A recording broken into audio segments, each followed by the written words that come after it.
আপনারা দেখছেন news now, খবরের নতুন ভাষা। मिडिल ईस्ट युद्ध के बीच राज्य में पेट्रोल, डीजल, एलपीजी सिलेंडर समेत रोजाना की जरूरत की चीजों की सप्लाई और कीमतों को स्थिर रखने के लिए प्रशासन काम कर रही है। बनावटी संकट और कालाबाजारी रोकने के लिए पहल की जा रही है। यह बात मंत्री ने सेक्रेटरीट में हाई लेवल मीटिंग के बाद कही।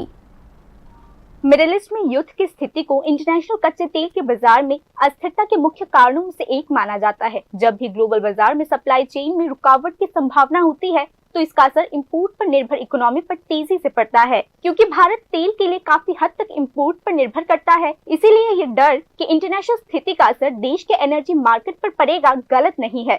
हालांकि मौजूदा स्थिति में राज्य में असल में कोई एनर्जी संकट नहीं है। मंगलवार को food and public distribution minister Sushant Chaudhary ने पूरी स्थिति पर चर्चा करने के लिए स्टेट सेक्रेटरीट में एक हाई लेवल मीटिंग की।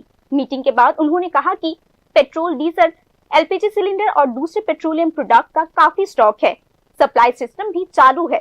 इंडियन ऑयलेर যে প্রতিনিধি তাদের সাথে কথা বলে এই মিটিংয়ে আমরা এই সিদ্ধান্ত উপনীত হয়েছি এবং দীর্ঘক্ষণ আমাদের মিটিং চলেছে। তাতে আশ্বস্ত আমাদেরকে করা হয়েছে তাদের তরফ থেকে রাজ্যে যা স্টক রয়েছে পেট্রোল, ডিজেল, এলপিজি তা আগামী এক মাস ব্যাপী কোনো ধরনের ক্রাইসিস রাজ্যে সংঘটিত হওয়ার কোনো পরিস্থিতি তৈরি হয়নি বা সেটা নেই। নর্মালি আপনারা জানেন যে যখন বর্ষার সিজন শুরু হয়, আসাম আগরতলা রোডে যখন কোনো রেলওয়ে ট্র্যাক ডিরেলমেন্ট হয় বা পাহাড়ে ল্যান্ডস্লাইড হয়, তখন পণ্য নিয়ে বা পেট্রোল ডিজেল নিয়ে যে ট্যাঙ্কারগুলো বা সেই ট্রেন আসতে যখন অসুবিধা হয় তখন আমাদের সেই ক্রাইসিসটা শুরু হয়। কিন্তু এখন সিজন বা এখন যা পরিবেশ রয়েছে, আবহাওয়া রয়েছে, তা সম্পূর্ণ সুন্দর আবহাওয়া। রাজ্যের মধ্যে যা মজুদ রয়েছে সেটা আমি বললাম যে আমাদের রাজ্যে যে মজুদ রয়েছে পেট্রোল, ডিজেল এবং এলপিজি তা প্রায় এক মাসের স্টক রয়েছে। আলোচনার মাধ্যমে সেটা উঠে এসেছে। সুতরাং অযথা পেট্রোল এবং যে পাম্পগুলো রয়েছে পেট্রোল এবং ডিজেলের জন্য মানুষের মধ্যে যে একটা উৎকণ্ঠা, মোটর বাইক নিয়ে, গাড়ি নিয়ে যে একটা দীর্ঘ লাইন, লম্বা লাইন আমরা পরিলক্ষিত করছি দুদিন ব্যাপী, সেই লাইন যেন আগামীকাল থেকে বা আজ থেকে এটা আপনারা অযথা সেই লাইনে দাঁড়াবেন না, মানে এতে করে মানুষের মধ্যে উৎকণ্ঠা তৈরি হয়। फिर भी पंप पर लंबी लाइन दिखाती है कि संकट का डर असली डर से ज्यादा साइकोलॉजिकल असर डालता है।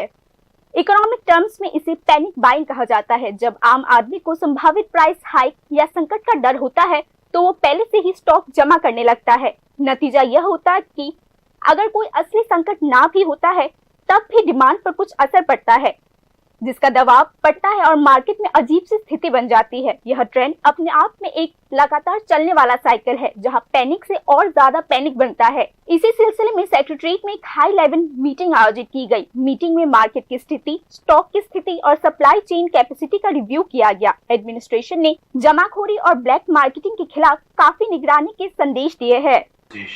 প্রতিনিধিরা তারাও এসেছিলেন আমাদের মধ্যে। জিনিসপত্র যা রয়েছে এসেনশিয়াল কমোডিটিস, নিত্য প্রয়োজনীয় দ্রব্য যেগুলো, সেগুলো যথেষ্ট পরিমাণে রয়েছে। মধ্যপ্রাচ্যে যুদ্ধ হচ্ছে, তার জন্যে এই এলাকায় বা এই রাজ্যে যদি জিনিসপত্রের দাম বৃদ্ধি করে দেওয়া হয় কালোবাজারের দ্বারা, তবে দপ্তর কিন্তু তাতে সরকার কঠোর পদক্ষেপ গ্রহণ করবে। আমরা বলেছি খাদ্য দপ্তরের আধিকারিকদেরকে খুব শীঘ্রই এনফোর্সমেন্ট প্রক্রিয়া চালু করা হবে। যদি কোথাও কোনো ধরনের অনিয়ম খবর আসে আমাদের কাছে, কালোবাজারি কোনো অবস্থাতেই বরদাস্ত করা চলবে না এবং কোনো অবস্থাতেই এই যুদ্ধের অজুহাত দেখিয়ে পেট্রোল ডিজেলের শর্টেজ বা এসেনশিয়াল কমোডিটিস, নিত্য প্রয়োজনীয় দ্রব্যমূল্যের শর্টেজ করে কালোবাজারি করা হবে, সেটা কোনোভাবেই সরকার বা দপ্তর বরদাস্ত করবে না। আমরা কিছুক্ষণ আগে মাননীয় সেক্রেটারি ফুড, আমাদের director food, petrol pump dealer অ্যাসোসিয়েশনের প্রতিনিধিরা, মার্চেন্ট অ্যাসোসিয়েশনের প্রতিনিধিরা, আধিকারিকদেরকে নিয়ে আমরা মিটিং সংগঠিত করেছি এবং দপ্তরের মন্ত্রী হিসাবে আমি প্রতিটি অংশের মানুষকে আশ্বস্ত করছি যে বর্তমানে যথেষ্ট পরিমাণে পেট্রোল, ডিজেল এবং এলপিজি মজুদ রয়েছে।